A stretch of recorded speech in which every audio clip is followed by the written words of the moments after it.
Hello students, আশা করছি সকলেই খুব ভালো আছো এবং সুস্থ আছো। তো আমরা আজকে গ্রাম পঞ্চায়েত পরীক্ষার জন্য বেশ কিছু গুরুত্বপূর্ণ প্রশ্ন নিয়ে তোমাদের সামনে চলে এসেছি।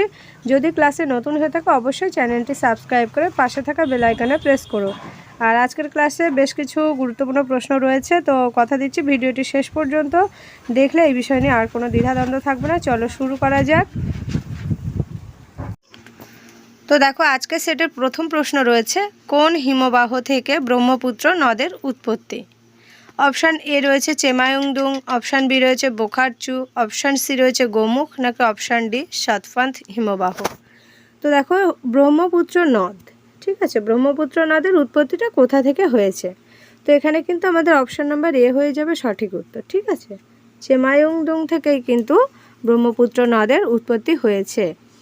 আর এটা কোথায় না, এটা হচ্ছে তিব্বতের কৈলাস পর্বতমালায় কিন্তু অবস্থিত, ঠিক আছে। কোথায় অবস্থিত? তিব্বতের কৈলাস পর্বতমালায়। তিব্বতের কৈলাস, ঠিক আছে।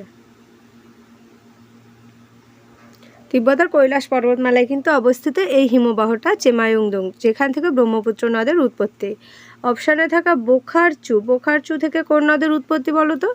বোখারচু থেকে সিন্ধু নদের উৎপত্তি, সিন্ধু, ঠিক আছে। আর গোমুখ থেকে কি? আমরা সকলেই জানি গোমুখ থেকে গঙ্গা।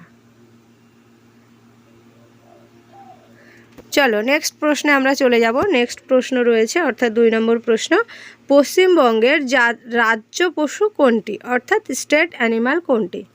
অপশান এ রয়েছে royal Bengal tiger, option B রয়েছে একশৃঙ্গ গন্ডার, অপশান সি রয়েছে মেছো বিড়াল, নাকি অপশান ডি হাতি। তো দেখো, পশ্চিমবঙ্গের বলেছে যখন, তখন কিন্তু আমাদের অবশ্যই অপশান নাম্বার সি উত্তর হয়ে যাবে, অর্থাৎ মেছো বিড়াল কিন্তু আমাদের স্টেট অ্যানিম্যাল। অর্থাৎ মেছো বিড়ালকে আমরা আর একটা কী নামে জানি, অনেক সময় কিন্তু এটা অপশানে দিয়ে দেয়, ফিশিং ক্যাট, ঠিক আছে, ফিশিং ক্যাট। ফিশিং ক্যাট বললেও কিন্তু আমাদের কি হয়ে যাবে না, মেছো বিড়াল, ঠিক আছে। তো দেখো, রয়্যাল বেঙ্গল টাইগার কি? রয়্যাল বেঙ্গল টাইগার হচ্ছে জাতীয় পশু, ভারতের জাতীয় পশু যখন বলবে তখন কিন্তু সেটা হয়ে যাবে অবশ্যই রয়্যাল বেঙ্গল টাইগার। চলো 3 নম্বর প্রশ্ন কি রয়েছে না, বৃক্কের গাঠনিক ও কার্যকরী একক কোনটি? বৃক্ক, ঠিক আছে, তার গাঠনিক এবং কার্যকরী একক কোনটি হবে? অপশান এ রয়েছে নিউরন, অপশান বি রয়েছে নেফ্রন, অপশান সি রয়েছে অ্যালভিওলাই, নাকি অপশান ডি হেপাটোসাইট। তো এখানে কিন্তু বৃক্ষের গাঠনিক ও কার্যকারী একক অবশ্যই কী হয়ে যাবে না, অপশান বি হয়ে যাবে আমাদের সঠিক উত্তর, অর্থাৎ নেফ্রন কিন্তু হয়ে যাবে আমাদের প্রশ্নের সঠিক উত্তর। আচ্ছা, তো এই যে নেফ্রন বলছে প্রতিটি বৃক্ষে প্রায় 10 লক্ষেরও বেশি কিন্তু নেফ্রন আমরা দেখতে পাই। যে সেটার কাজ কি? নেফ্রনের কাজ কি না, রক্ত থেকে যে বর্জ্য পদার্থ এবং অতিরিক্ত যে পানি সেটা ছেঁকে যে মূত্র, সেটা কিন্তু তৈরি করাই হচ্ছে নেফ্রনের কাজ। তাহলে বুঝতে পারলাম যে নেফ্রনের কাজ কি না, নেফ্রনের কাজ হলো রক্ত থেকে বর্জ্য পদার্থ এবং অতিরিক্ত যে পানি সেটাকে ছেঁকে সেটা কিন্তু মূত্রতে পরিণত করতে সাহায্য করে নেফ্রন। এবং প্রত্যেকটা বৃক্ষে কতগুলো করে নেফ্রন থাকে? প্রায় কিন্তু 10 লক্ষের বেশি নেফ্রন থাকে, 10 লক্ষের বেশি, ঠিক আছে, কম নয় কিন্তু অনেকগুলো, ঠিক আছে, 10 লক্ষের বেশি, ঠিক আছে। তো দেখো, অপশানে থাকা নিউরন কি না, এটি হচ্ছে স্নায়ুতন্ত্রের গাঠনিক এবং কার্যকরী একক। তাহলে বৃক্কের গাঠনিক কার্যকরী একক যখন বলবে তখন নেফ্রন হবে। আর নিউরন কি? স্নায়ুতন্ত্রের গাঠনিক ও কার্যকরী যখন একক জিজ্ঞাসা করবে তখন কি হয়ে যাবে? তখন কিন্তু আমাদের উত্তর হয়ে যাবে নিউরন। আর অ্যালভিওলাই কি? অ্যালভিওলাই হচ্ছে ফুসফুসের একটি বায়ুথলি, যেটা গ্যাস বিনিময়ে সাহায্য করে। তাহলে অ্যালভিওলাই কি? ফুসফুসের বায়ুথলি, ঠিক আছে। বাকি অপশানগুলো বলে দিচ্ছি এই কারণে, যাতে যদি কোনোভাবে অন্য কোনো প্রশ্ন পড়ে তাহলে তোমাদের কিন্তু এই অপশানগুলো জানা থাকলে তোমরা কিন্তু এটা করতে পারবে, ঠিক আছে। যদি অ্যালভিওলাই দিয়ে কোনো প্রশ্ন দেয় তাহলে এই যে আমি কথাটা বলছি, আমার কথাটা যদি মন দিয়ে শোনো বা মনে রাখো তাহলে কিন্তু তোমরা সেই পরীক্ষার উত্তরটা করতে পারবে। তাহলে ফুসফুসের বায়ুথলি হচ্ছে অ্যালভিওলাই, বায়ুথলি। আর হেপাটোসাইট কি? হেপাটোসাইট হচ্ছে যকৃতের একটা প্রধান কোষ। হেপাটোসাইট কি? যকৃতের প্রধান কোষ।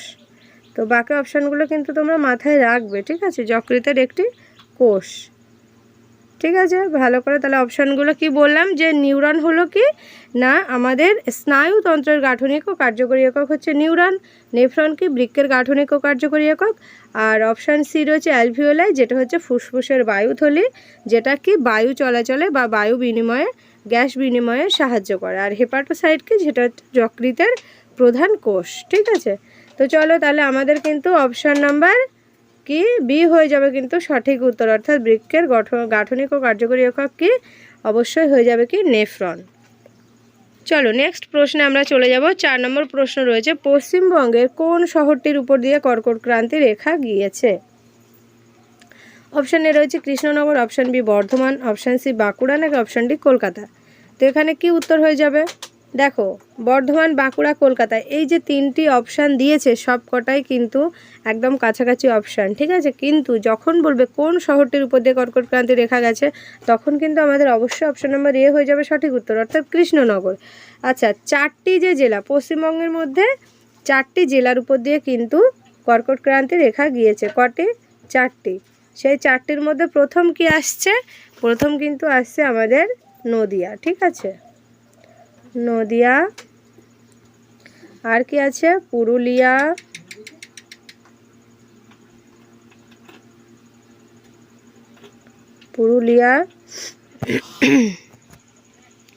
বাঁকুড়া এবং বর্ধমান, বাঁকুড়া, বর্ধমান, ঠিক আছে, বর্ধমান।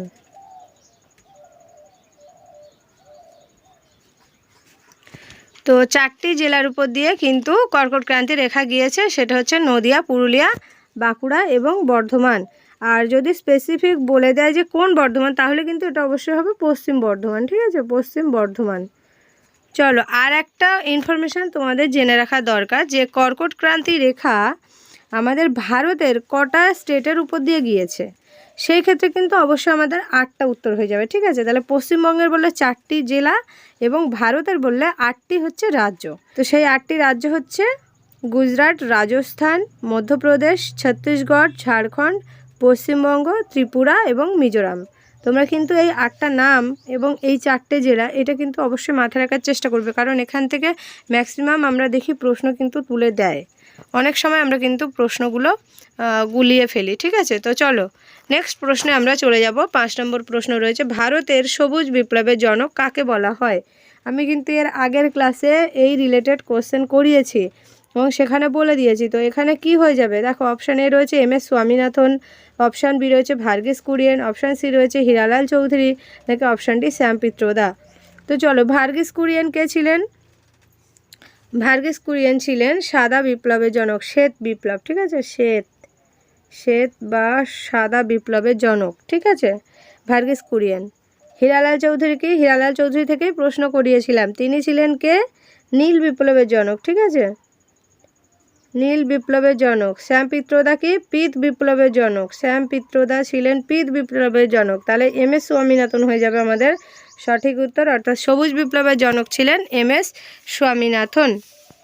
চলো নেক্সট প্রশ্ন কি রয়েছে, দুয়ারে সরকার প্রকল্প কত সালে শুরু হয়? এখানে 2014 হবে, 4টা পড়েনি। তো দুয়ারে সরকার প্রকল্প কত সালে শুরু হয়? অপশান এ রয়েছে 2014, অপশান বি রয়েছে 2016, অপশান সি রয়েছে 2018, নাকি অপশান ডি 2020। তো এখানে আমাদের অবশ্যই কিন্তু সঠিক উত্তর হয়ে যাবে কি 2020 সালেই কিন্তু এই দুয়ারে সরকার প্রকল্পটা শুরু হয়েছিল। নেক্সট প্রশ্ন রয়েছে কি, ভারতের নবগঠিত রাজ্য কোনটি এবং তা কত সালে গঠিত হয়? সবশেষে কোনটি গঠিত হয়েছিল, মানে এখন মানে বর্তমানে দেখতে গেলে তারপর কিন্তু আর কোনো রাজ্য এখন নতুনভাবে গঠিত হয়নি, সেটাই শেষ হয়েছিল। তো সেটা কোনটা? অন্ধ্রপ্রদেশ, তেলেঙ্গানা, ছত্তিশগড়, নাকি মধ্যপ্রদেশ? তো অবশ্যই কিন্তু আমাদের সঠিক উত্তর হয়ে যাবে কি তেলেঙ্গানা, অপশান বি হয়ে যাবে সঠিক উত্তর। আর এই তেলেঙ্গানা কোথা থেকে ভাগ করা হয়েছিল? অন্ধ্রপ্রদেশ থেকে কিন্তু ভাগ হয়ে তেলেঙ্গানা রাজ্য কিন্তু গঠিত হয়েছে। কত সালে গঠিত হয়েছে এটা? 2014, ঠিক আছে, 2014। চলো নেক্সট প্রশ্ন, 8 নম্বর প্রশ্ন দেখে নেব, ছত্রাক সংক্রান্ত পড়াশোনাকে কি বলা হয়?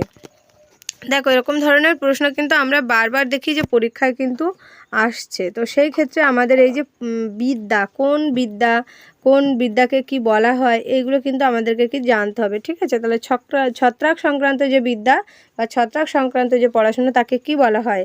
অপশান এ রয়েছে ইউরোলজি, অপশান বি রয়েছে ভাইরোলজি, অপশান সি রয়েছে মাইকোলজি, নাকি অপশান ডি ফাইকোলজি। তো এখানে কিন্তু অবশ্যই উত্তর হয়ে যাবে আমাদের কি অপশান সি অর্থাৎ মাইকোলজি। ছত্রাক সংক্রান্ত বিদ্যাকে বলা হচ্ছে মাইকোলজি। বাকি অপশানগুলোর দিকে যদি আমরা ফোকাস করি তাহলে আমরা কি দেখব না ইউরোলজি যেটা রয়েছে সেটা কি মূত্রতন্ত্র ও পুরুষ প্রজনন সংক্রান্ত যে বিদ্যা সেটা হচ্ছে ইউরোলজি। ভাইরোলজি কি? ভাইরোলজি হচ্ছে ভাইরাস সংক্রান্ত যে বিদ্যা, ঠিক আছে। ভাইরাস সংক্রান্ত বিদ্যা হচ্ছে কি ভাইরোলজি। আর ফাইকোলজি কি? ফাইকোলজি হলো শৈবাল সংক্রান্ত যে বিদ্যা, শৈবাল সংক্রান্ত বিদ্যাকে কী বলা হচ্ছে ফাইকোলজি। তাহলে বাকি অপশানগুলো মাথায় রাখলে কি হবে, যদি অন্য কোনো সময় অন্য পরীক্ষাতে তুমি ধরো এই অপশানগুলো জেনে গেলে, এবার মাইকোলজিটা দিল না, অন্য ধরনের প্রশ্ন দিল, তখন তুমি যদি এইগুলো জানো তাহলে তুমি কিন্তু সঠিক উত্তর করতে পারবে। তাহলে ইউরোলজি কি? মূত্রতন্ত্র ও পুরুষ প্রজনন সংক্রান্ত যে বিদ্যা। ভাইরোলজি হলো ভাইরাস সংক্রান্ত যে বিদ্যা। মাইকোলজি হলো ছত্রাক সংক্রান্ত যে বিদ্যা। এবং ফাইকোলজি কি? শৈবাল সংক্রান্ত বিদ্যা। দেখো নেক্সট প্রশ্ন কী রয়েছে, কে অমিত্রাঘাত উপাধি গ্রহণ করেন? অপশান এ রয়েছে পুষ্যমিত্র শুঙ্গ, অপশান বি রয়েছে মহাপদ্মনন্দ, অপশান সি রয়েছে বিন্দুসার, নাকি অপশান ডি অশোক। তো দেখো কে অমিত্রাঘাত উপাধি গ্রহণ করেছিলেন?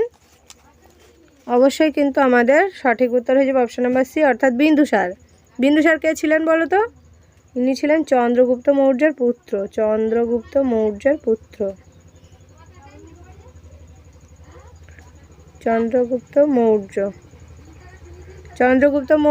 মৌর্যের পুত্র এবং কে আরেকজন কি বলবো সব থেকে ভালো পরিচয় অশোকের পিতা, ঠিক আছে।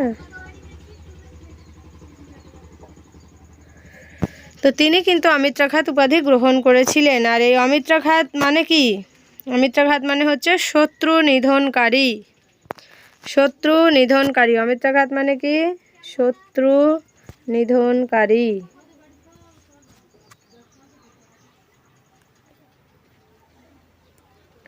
অমিত্রাঘাত মানে কি? শত্রু নিধনকারী, ঠিক আছে।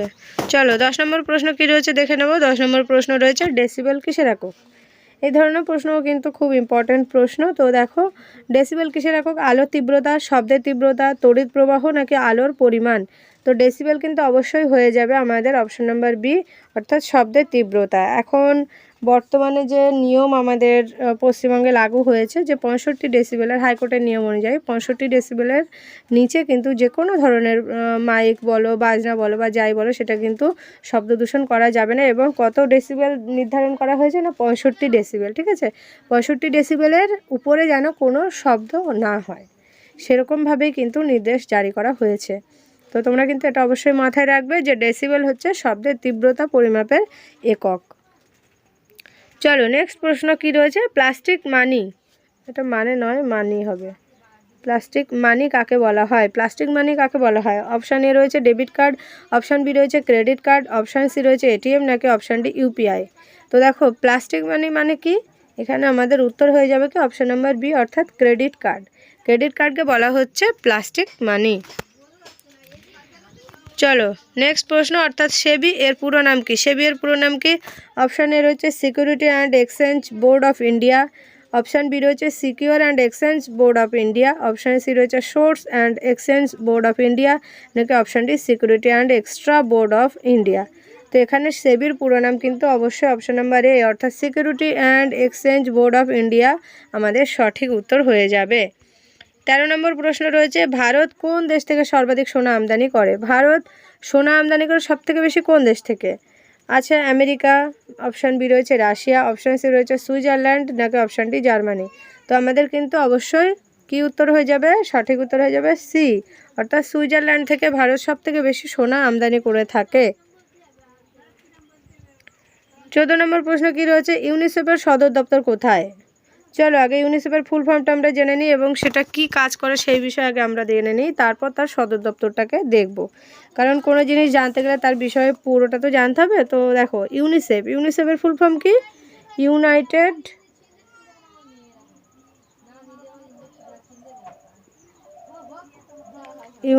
নেশনস।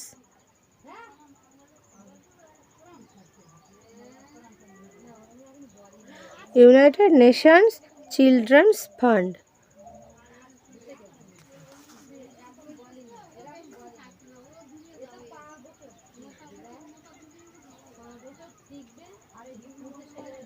চিলড্রেন্স ফান্ড, ঠিক আছে, ফান্ড। তাহলে ইউনাইটেড নেশনস চিলড্রেন ফান্ড বলা হচ্ছে। তো দেখো একটা জিনিস তোমরা ভালোভাবে কিন্তু মাথায় রাখবে যে এই যে চিলড্রেন ফান্ডস বলা হচ্ছে, তাহলে এখানে কি বিষয়ে আলোচনা হবে? মূলত এখানে শিশুদের স্বাস্থ্য, পুষ্টি, শিক্ষা, সুরক্ষা এবং মৌলিক অধিকার এই জিনিসগুলো রক্ষার জন্যই কিন্তু ইউনিসেফ কাজ করে থাকে, ঠিক আছে। তো এটা 190টারও বেশি দেশ কিন্তু এই ইউনিসেফের সদস্য, এবং এই 190টিরও বেশি দেশে ইউনিসেফ কী করছে না, শিশুদের জীবন বাঁচাতে এবং তাদের পূর্ণাঙ্গ যে বিকাশ, শারীরিক বলো বা মানসিক বলো, সেই বিকাশের জন্য কিন্তু তারা বিভিন্ন রকম কর্মসূচি কিন্তু বাস্তবায়ন করে থাকে, ঠিক আছে। এটা কিন্তু মাথায় রাখবে। আর একটা জিনিস, 1946 সালেই কিন্তু এটা প্রতিষ্ঠিত হয়েছিল। তখন এর নাম কি ছিল 1946 সালে?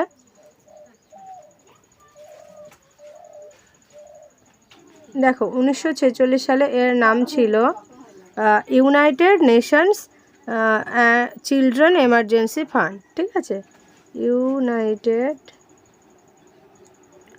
Nations children